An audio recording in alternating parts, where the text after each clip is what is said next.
What is up, beautiful people? It is your girl Kai, and welcome back to my channel. How y'all doing today? I'm doing good.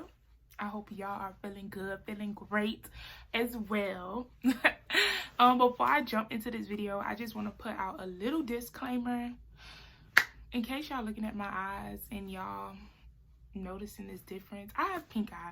I don't even know if y'all can really tell, but I can tell, and I just wanted to put that out there because this size difference in my eyes is really bothering me.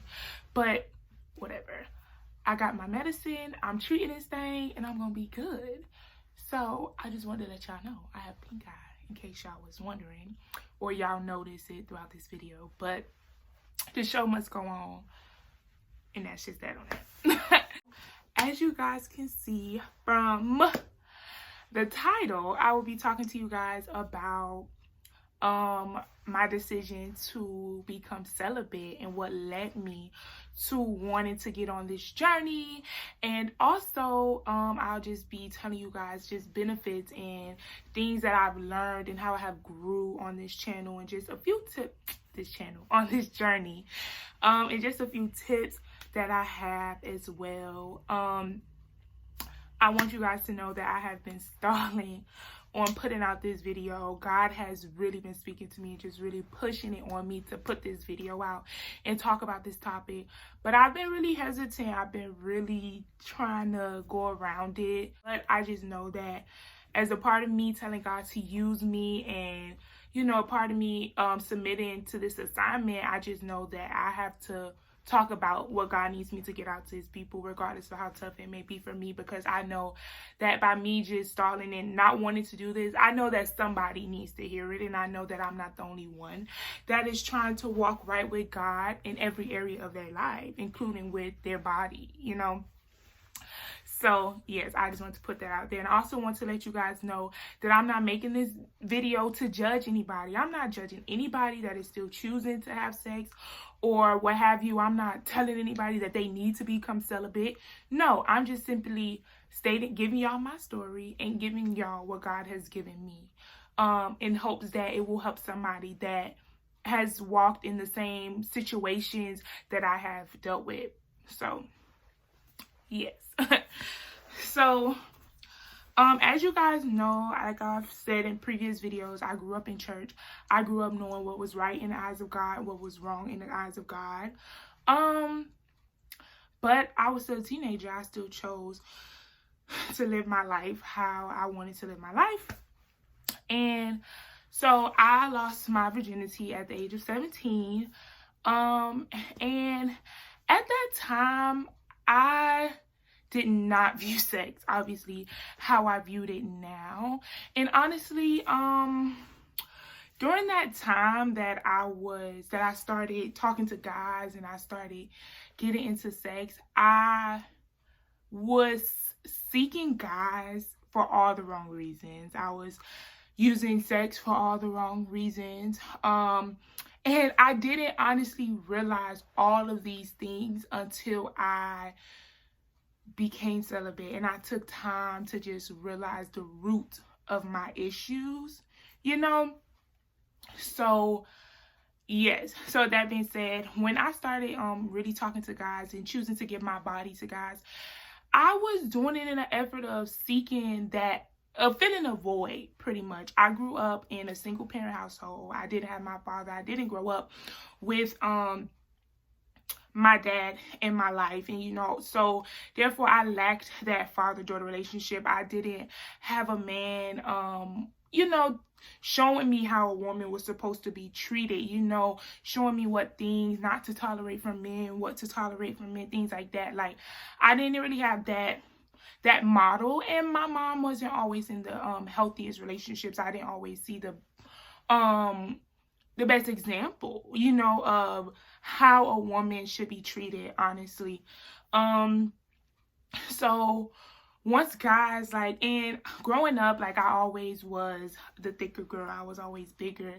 You know, guys never really liked me. They always went after my friends because my friends were skinny and things like that. But as I got to high school, and, you know, my shape started filling out, you know, things like that. And guys started to become attracted to the girls with the big thighs and the hips and the butt and the breasts and things like that. So I started to get attention, and I took that attention and I ran with it, honestly. You know, to feel that somebody liked me and somebody wanted me and somebody wanted me, you know, to show me affection, like, for once in my life, that felt good. You know, I didn't have that from a father. I never, you know, knew how that felt. So I sought that in all the wrong places. I sought guys. I felt like I always needed a guy for validation. I felt like I always needed a guy to make me feel beautiful, to tell me things I already knew about myself. Like, I don't know why I felt like a guy telling me those things or validating those things were important, if that makes sense. But at that time in my life, you know, I was like that. And honestly, like, it was so crazy because like, before, and I'm being 100% transparent with y'all. Y'all know I am trying to give y'all the real. But honestly, like, before I lost my virginity, I was in a relationship with a guy that was a guy that every girl would dream of. You know, he was very respectful. He worshiped the ground that I walked on. He was respectful to his mom. He was just like a guy that every girl would dream of. We went out, he held the door open for me. He just always just made sure that I was okay. He would talk to me throughout my day, made sure I ate, like, just things like that. Like, he was a really great guy. But to me, because of the things that I had seen around me, you know, like I said, I've never seen my mom in the most healthiest relationships and things like that. Or she, you know, like, I just felt like, he too soft. I don't want him. Like, he whack. He a wimp. Like, nah, I need somebody that's gonna be a little rough. Like, he not it. So I got out of that relationship. Like, I broke up with him. And y'all, when I tell y'all, after I left that relationship with that boy, my situations with guys, like, I went through it. Like, God really showed me, like, no, this ain't what you want. So after that, that is when I started talking to this guy, whatever. We had already previously been talking, probably like my 9th grade year in high school, and we reconnected after I got out of that relationship and things like that. We started back talking, whatever, and I lost my virginity to him 11th grade year of high school. And like I said, I just wanted to feel like somebody care about me. And I, like, from that point on, I just started giving pieces of my bodies to guys, and I wasn't realizing the harm that I was doing to myself. I wasn't realizing all the pain that I was really causing myself. And it kind of got to a point where I just started doing guys how they wanted to, how they were doing me. You know, like, a lot of times, even though we're not in a relationship with somebody or things like that, we choose to still have sex with them. Like, you know, we have that one person that we just go to for sex. Like, even if we don't like this person, don't want to be in a relationship with this person, it's like, I know that the sex gonna be good, so I'm gonna get what I want, and that's just gonna be that, you know.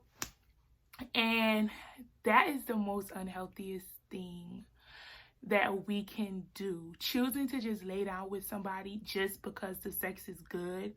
Like, that is so unhealthy, because aren't you worth more than just sex?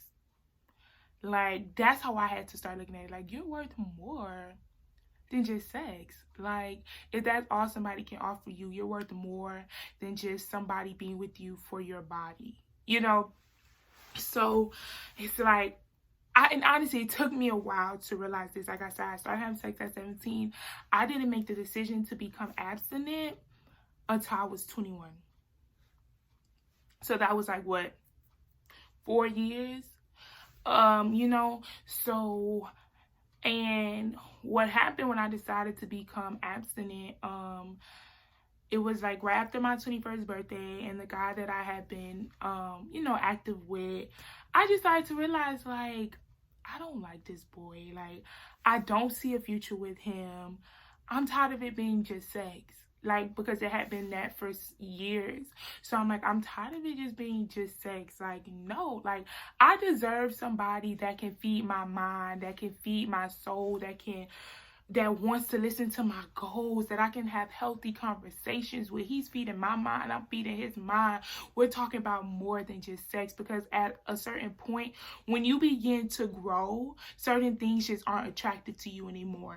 And as I sought to just become closer to God and just get my life at a different point, having somebody where it was just sex, that wasn't attractive to me anymore. Like, I just no longer wanted to just sleep with somebody, like, just, just for the sake of sleeping with them, or just having somebody around because it's like, all right, when I want some, I'm gonna hit him up and that's gonna be that. Like, no. And I know that's what a lot of us do. We stay in toxic relationships just because the D is right or the P is right, like. And that is not good, y'all.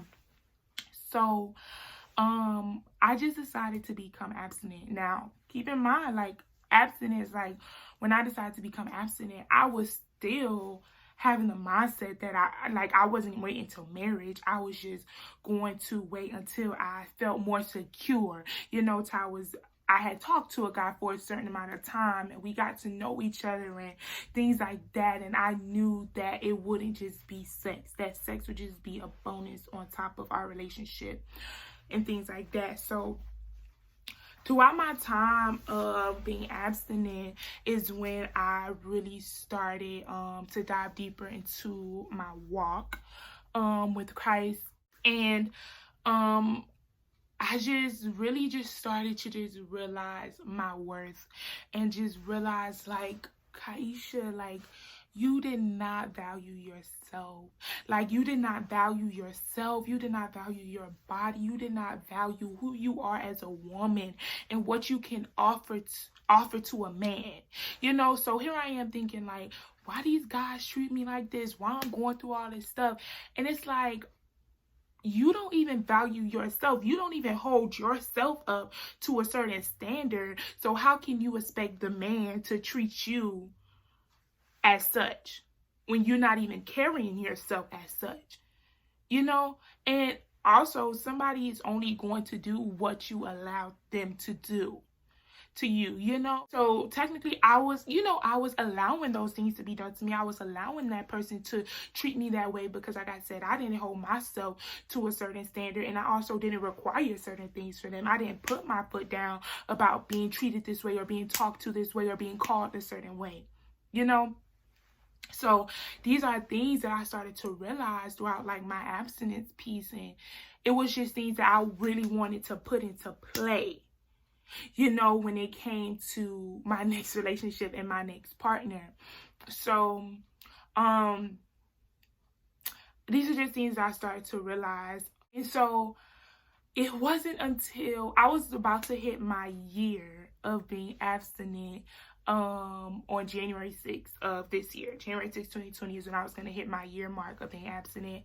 And God really started placing celibacy on my heart, like, maybe around November-ish, like maybe late October, early November. God started, like, speaking to me about celibacy. And at first I was just like, God, like, you want me to wait until marriage?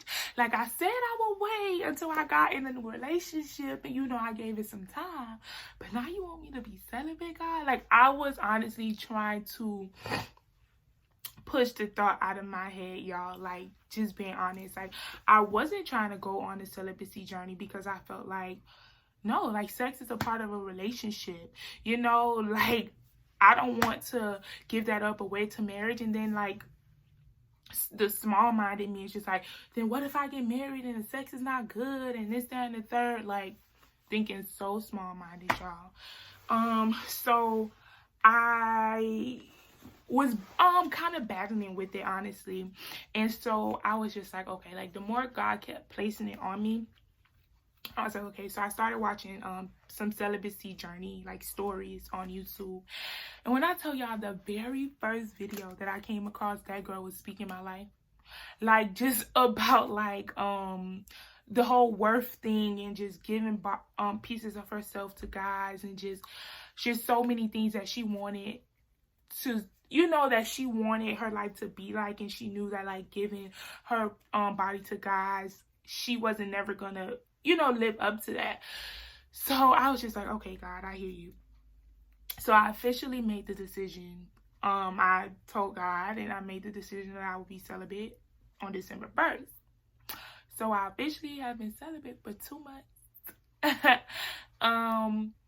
And honestly, I feel like it was the best decision that I could have made. And also another reason why I chose to just go through the celibacy, because I'm just like, okay, if I'm choosing to completely surrender my life to God and choosing to walk this walk, I can't pick parts that I want to follow. You know, I can't say, okay, God, I'm completely surrendering to you, but I'm going to still have sex when I get in a relationship.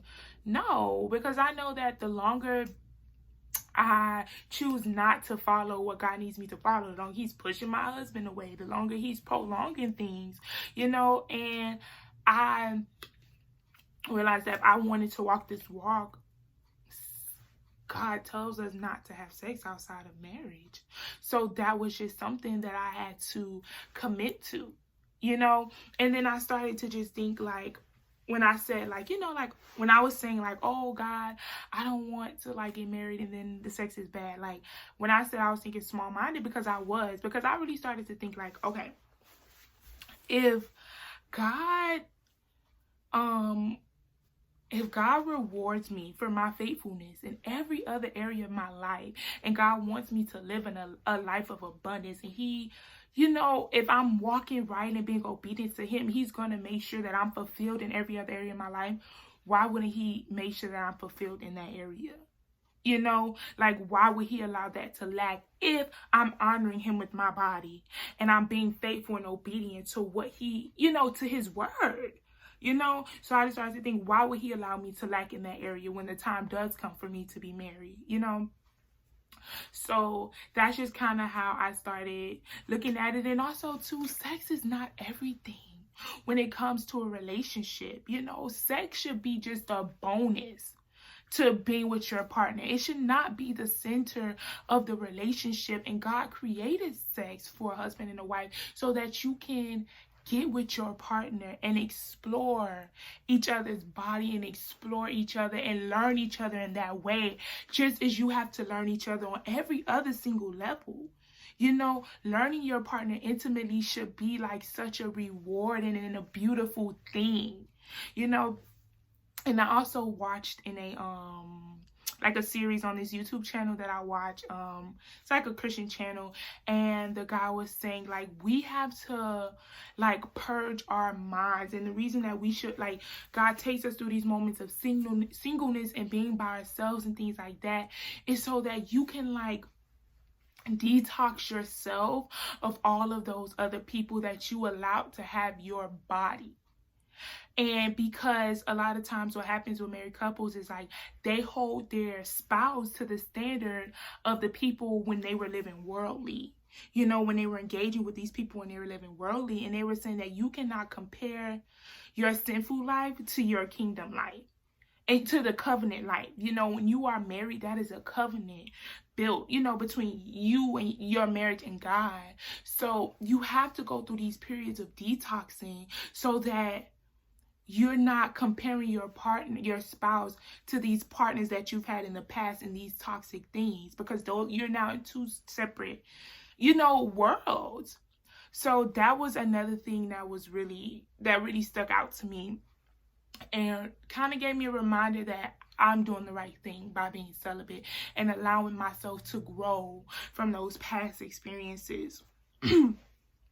And so when I decided to become celibate, God just really started opening my mind to a lot of things and how powerful sex really is. Like, and I watched this another channel that I follow, and a celibacy story that I was watching, and the lady was saying like, think about how much energy you put into having an orgasm.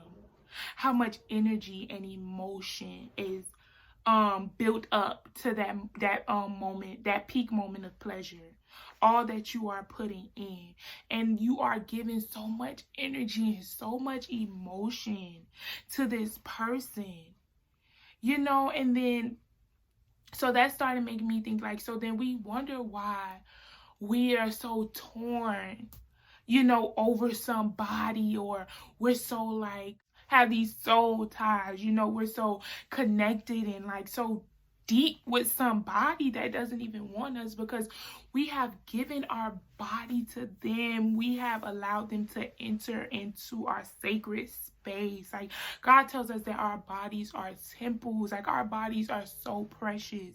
So it's like you allow somebody to enter into that. Of course, y'all are crossing energies. And then another thing I started realizing, like, I used to wonder why I was so frustrated or annoyed, or, you know, for some days, and didn't even know why. Like, dang, why I'm agitated, why I'm this, why I'm that. Look who you laying down with. Look who you sleeping with. You having sex with somebody that you can't even stand, but you allowing them to be in your space and for y'all to connect and pass these energies, especially when you're having unprotected sex. Like, that is so real, like just passing energies. And I truly believe that when they say you become the person that you lay down with, y'all, like, and I've never been at such a peaceful place and a content place with myself until this celibacy thing. Like, honestly, like, I have not been to a point like this, because it's like you laying down with these guys that's angry and they talking to their mom any kind of way, they talking to you any kind of way. Like, that stuff rubs off, especially once y'all intertwining like that. Like, we wonder why we're dealing with all this toxicity and all this energies and this depression and these things, because look who we are connecting with, you know.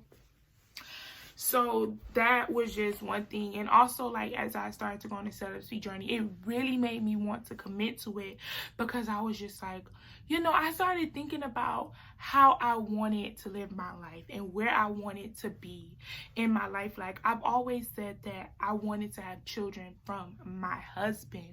I've always said that I didn't want multiple baby daddies. I wanted my children to grow everything that I didn't have. I wanted to break those generational curses and those cycles. You know, I didn't want to have multiple baby daddies. I want my children to grow up in a 2-parent household, you know.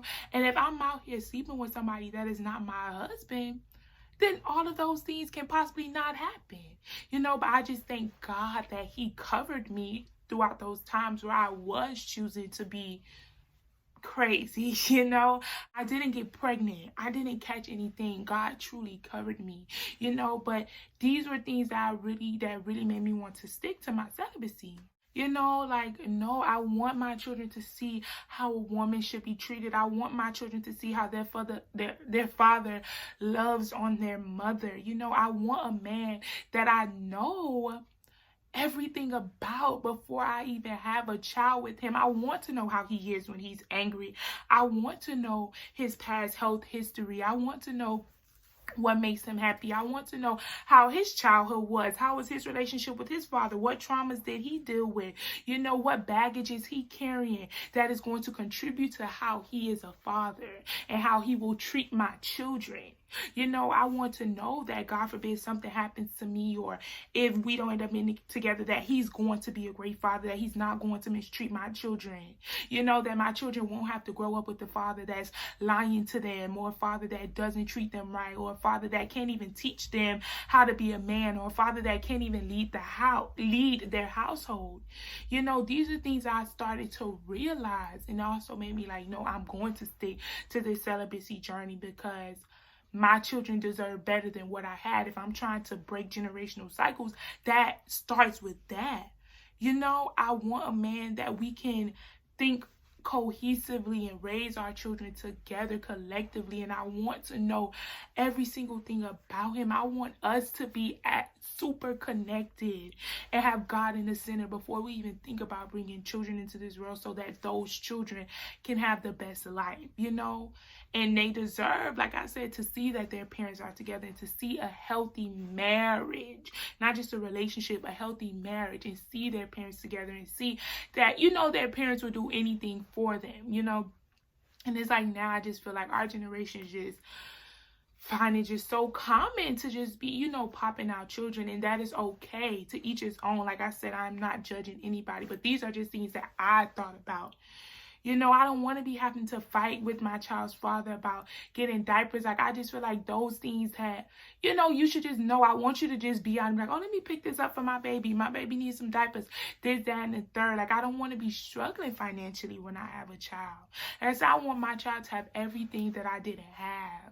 And if I'm having sex before marriage, it will be likely that I could fall back in the same cycle of how I was raised, and a single parent household and things like that, if I don't know who I'm laying down with. And I know that partners that I did have in the past, I would definitely not want to have no children with them, you know. So those are just things that I've really have learned, and have, you know, those are things that has really kept me on my journey. And I feel like those are benefits of me getting on this celibacy journey, because my eyes were able to open to so many things. So like some other benefits that I've learned on, like that I've come to on this celibacy journey, is just like discernment.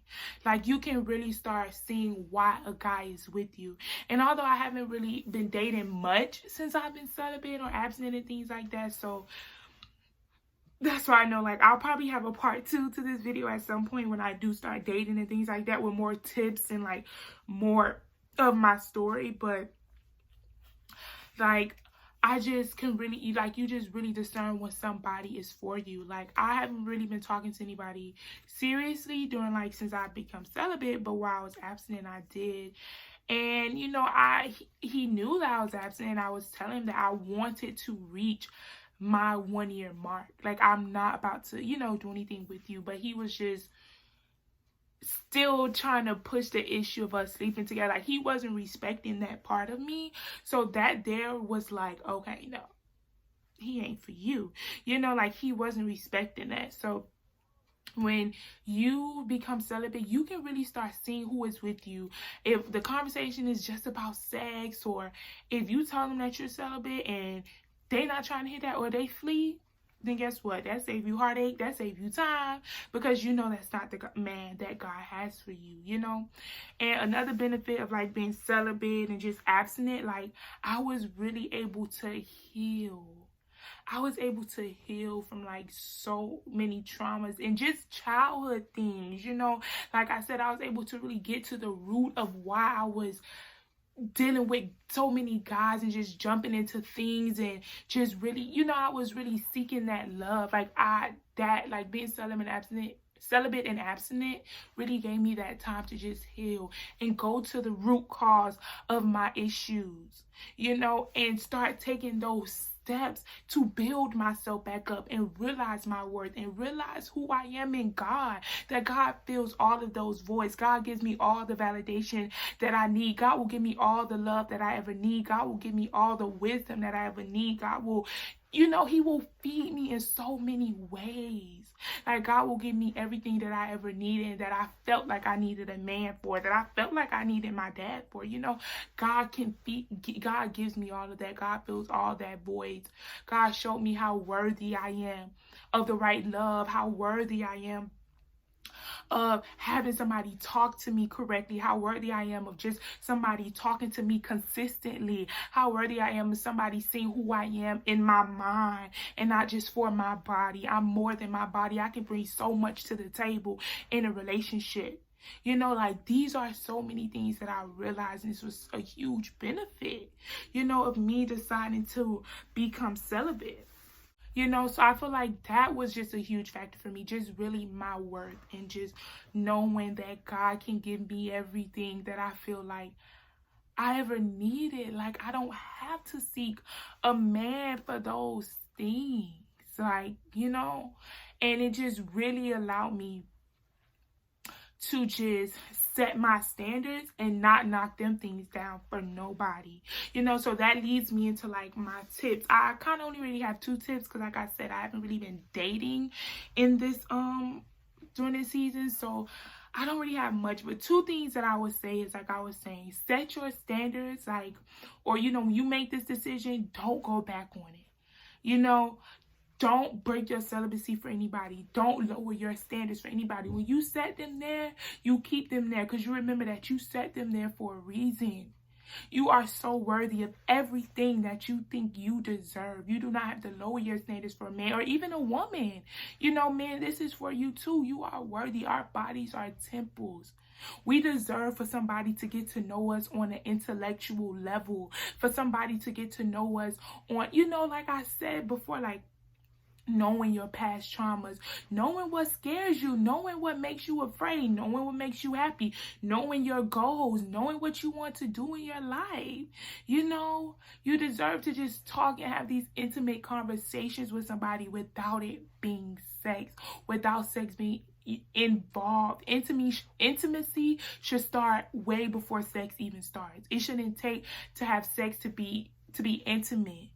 No, like, let me pick your mind. Let me see what you think about the president. Let me see what you think about traveling. What are some places you want to travel to? Do you want to see the world? Like, what can you teach our children? Like, no, like, so that's why I said, set your standards. Whatever your standards are, set them and do not go back on them. Do not break your celibacy for anybody, because if that is the man or the woman that God truly designed for you, they will walk with you on this walk. They will encourage you on this walk, and they will not allow you to break that. You know, y'all will be doing this thing together. And the second tip that I would just say is to set boundaries. You know, set boundaries with the person. If you are dating or you are starting to get to know somebody, you know what things turn you on or what gets you to that point of wanting to be intimate. You know, so don't be alone in a room with a guy or a girl. You know, don't be by yourself. Don't be tonguing each other down. Just certain things that you know will get you to that point of wanting to be intimate. You know, just kind of like try to avoid putting yourself in that situation. Don't plan to sin, pretty much. So yes, so that is all I have for this video. I know this video is a little lengthy, but I really hope I helped somebody. I feel like I was rambling. I don't know. I hope it all connected in some way or another. But yes, I just really want y'all to know that y'all are so worthy of everything that you think you deserve. And just stay true to yourself, man. Just pray and keep God in the center, and y'all be all right. We gonna be all right. So like I said, I hope somebody got something out of this. I hope somebody was blessed by something I said. And as always, I appreciate the love. I appreciate the feedback. Make sure y'all like, comment, subscribe. Tell a friend to tell a friend about your girl Kai. Continue to share my videos. And I love you guys so much. And I will see y'all in my next video.